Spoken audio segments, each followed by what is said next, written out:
In today's team selection video for game week 5, we're going to examine some of the injury doubts in my squad. We're also going to consider the best captaincy option for this game week, and then we're going to take a look into game week 6, where I want to attack the fixture runs with my 4 free transfers, but most importantly, how to get Erling Haaland back into my squad. So let's jump in to another Fantasy Premier League video.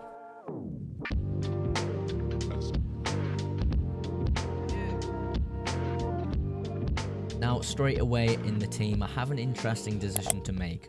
Do I go with the lower ownership keeper in Ramsdale with his home fixture with Ipswich? Or do I go with David Raya with the harder fixture with Manchester City away from home? Now, the upside of Ramsdale is the low ownership is there. If he comes away with a clean sheet somehow and maybe a few save points, the rank gain will be fantastic. It really will be. But Southampton just look absolutely terrible at the back. They're so leaky, and sort of the quality that Ipswich have up front do scare me a little bit, because I think they will be able to punish those moments of weakness from the Southampton defence. So that does put me off Ramsdale. Moving up, though, on David Raya there. Again, it's not a great fixture, but Arsenal do look decent defensively. They really do.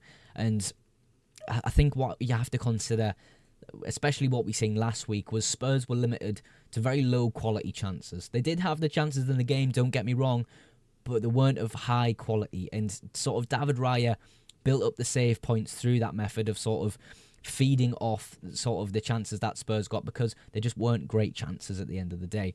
So maybe we see that sort of against City, sort of limiting City's chances and sort of maybe building up save points and possibly coming away with a clean sheet. It's very hopeful thinking.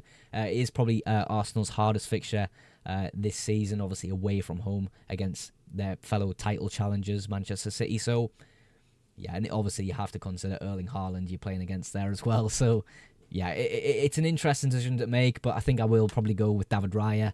But that very well could change, to be honest with you. We'll move up to Trent Alexander-Arnold. I suppose across the entire back line, we've got home fixtures as well, which is always great to see, but especially for Trent. They're going to be trying to show the Liverpool fans at Anfield that, you know, last week it wasn't acceptable. We shouldn't be losing at Anfield. It should be a fortress for Liverpool. Maybe they go on this game week to get a clean sheet. Sort of attacking-wise for Trent, because when you speak about Trent Alexander-Arnold, you've got to consider attack and returns. And I think in this fixture, he's maybe going to be forced a little bit further back and maybe playing sort of longer stretch balls to the wingers and to the forwards, the likes of Salah, Gakpo, Diaz, Jota, those types of players. So maybe we see that from Trent this game week. But yeah, attacking and defensive-wise for Liverpool this week, I am looking forward to sort of see where Trent is going to sort of end up in terms of his points total. Lewis Dunk, just next to him. Again, home fixture. Forest at home. Forest, their confidence levels, they should be absolutely through the roof, especially an away win at Anfield against Liverpool last week. Hudson-Odoi, Elanga, standout stars in that match. Brighton just do look a good side, though. I do have confidence in Brighton to get a clean sheet again this game week. As well, you've got to always think about Lewis Dunk from corners. There is the potential of an attack and return from a corner, although it happens every so often, like once in a blue moon. You know, it is a possibility, and I'm quite hopeful that in the process of owning Lewis Dunk, I have access sort of to that potential of sort of a headed goal from himself, but you just never know these days, do you? Robinson, this is kind of where the defence does get a little bit weaker, because for one, it's Newcastle at home. Newcastle obviously shown against Wolves that they can score goals and find their way through matches. Maybe with Isak possibly missing out on that fixture, you could maybe argue that sort of Fulham have a better chance of a clean sheet this week. However, you look on the bench, and sort of the only option I can do to replace Robinson is Rico Lewis. With the Arsenal at home fixture. It's sort of my opinion this game week that Guardiola's probably going to be back on that left-hand side starting the game just to deal with the threat of Saka. Then we're kind of maybe looking on that right-back position.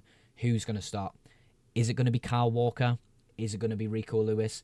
Kyle Walker offers you something great defensively, maybe something that Rico Lewis doesn't have as his game. But on the other hand, Rico Lewis offers you something great going forward and sort of that sort of linking player in the attack often. So there's obviously positives to both, but I do think Pep probably will go Kyle Walker. If we do find out a little bit of information to whether any of these guys start or don't start, and we sort of find out that Rico Lewis could start that game, it would be tempting to remove Robinson and get Lewis into the side. But yeah, the sort of defence at the moment it is a little bit patchy with the sorts of David Raya and Robinson there, but Trent and Dunk do kind of make up for it for me. So yeah, the defence is looking okay this game week. Bumping up now to the midfielders. I suppose we will start with Morgan Rogers because, again, blanking last game week, still playing a lot of minutes, even in the Champions League for Villa. I suppose it's good news and bad news because it could easily be the case that Morgan Rogers gets a little bit of a rest against Wolves, but he has been playing amazing. Obviously, in terms of FPL, we kind of just tend to get lost in terms of how many points is the player getting, blah, blah, blah, blah, but he's playing a lot of minutes and he's playing some really quality football, and that's something that the manager will look at and, you know, want to keep him playing. So with the good fixtures for Aston Villa, still, I'm gonna keep playing Morgan Rogers in hopes that maybe he comes away with something this game week. You just never know these days, do you? Because coming away with the past few fixtures with 2 points every time, it is disappointing, but I have faith in Rodgers and I think he is playing some great football, so we'll just wait and see on that fixture. Saka with the City away fixture. I suppose I don't mind playing Saka this game week. He's kind of ticked away since the start of the season with attack and returns sort of each week. So maybe we see that against City. Maybe we do. Set piece that we've seen against Spurs. That's always a great option for Saka, especially corners off that right-hand side and also penalties as well. I'm not too sure on Odegaard's situation at the moment. Is he going to be back for this fixture? I'm not too sure. But hopefully we maybe see, again, one attack and return this week from Saka, whether that be a goal or an assist. But it is a difficult fixture for him, so I'm not really expecting a big haul from Bukayo this week. Erebici Eze, sort of another one that sort of disappointed again. I don't think he's going to get penalties back off Mateta now. I think sort of seeing the clip of them discussing the penalty on the pitch, sort of Glasner's sort of quote about they both will share penalties and will decide on the pitch.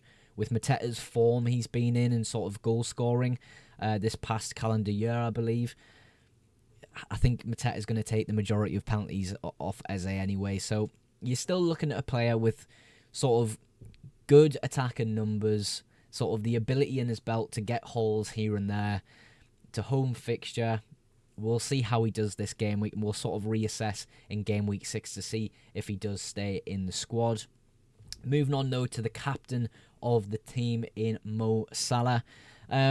Sort of when Chelsea played Bournemouth, it was quite a boring stop-start game, yellow cards everywhere. If we don't see it this game week, maybe we see Liverpool get a little bit of momentum and kind of, the crowd behind them at Anfield and sort of do better than a Chelsea did against Bournemouth. And of course, they, again, like I mentioned with Trent, have something to prove to these Liverpool fans at home, especially after that loss against Forest last week. And then Palmer with the away fixture, West Ham there. Palmer hasn't sort of shown great attacking numbers under Maresca, and I think that's maybe a concern going forward in the future. And I think in game week 6, he could be a target that I possibly transfer out of my team and sort of look elsewhere in terms of the fixture runs for Brentford, Arsenal and City.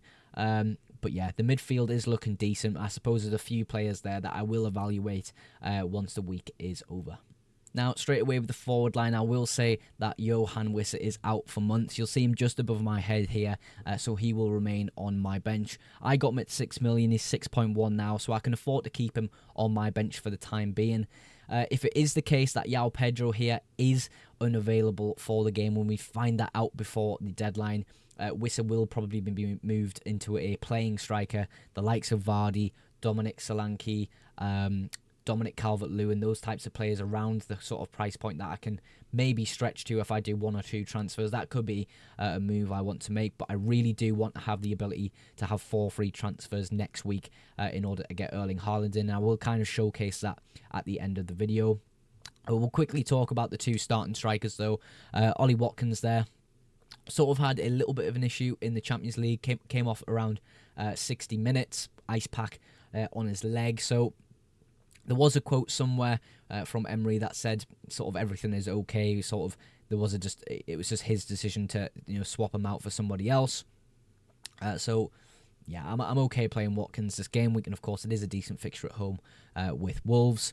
João Pedro on the other hand, I suppose Hertzler has not give too much information away. He has said João Pedro has trained this week, yesterday that being, and he will be evaluated throughout this week in sort of training. So possibly we see a start for him against Forest. It could be the case that he isn't in the squad again. We just don't know currently with the information we have. So hopefully we find out a little bit more information before the deadline. We should do, though, in sort of the press conferences coming up in the next few days. So yeah, I suppose the forward line I'm pretty okay with, as long as there's no injury doubt for João Pedro this week. We'll now move on to sort of my game week 6 plans and what I'm going to do with my 4 free transfers next week if I do have the opportunity to roll my transfer this game week. Now we're just going to take a little look at how I'm going to deal with transfers in the next few weeks. This is all pending on sort of João Pedro's injury updates that we'll get through this week through press conferences, because if it is the case that João Pedro is out, Wissa would be transferred out into someone like Calvert-Lewin, Vardy, or another cheaper forward option. But I really do want to have the ability to roll my transfer into game week 6, especially to have 4 free transfers built up, to be able to move away from Wissa, Saka, Palmer, and Dunk or Robinson. We'll do Dunk just for the sake of simplicity. It would be the case that Haaland does come back into the side. I'm sort of looking at Mbeumo as a real great option coming up as well. I don't mind sort of the little block of fixtures that Bournemouth have sort of in those weeks as well. Back-to-back fixtures of Southampton and Leicester. I do like Cliver for those fixtures, especially those 2 fixtures anyway. And then sort of a defensive transfer, it would be double Arsenal that I go for, and as I bring Gabriel into the squad. So the team would probably look like this in game week 6, and then have the ability in this week to have a pretty strong week in game week 7 with a decent side of good fixture runs as well. And obviously Haaland as a captain for the up and coming weeks is great as well. Saka with a good option of captaincy against Southampton as well. So yeah, for the next few weeks, I'm hoping this week I can roll, but if I can't, there will be have to sort of make sacrifices for game week 6 onwards. But yeah, that is sort of the plans at the moment in terms of transfers and what I'm planning to do with my team in the coming weeks.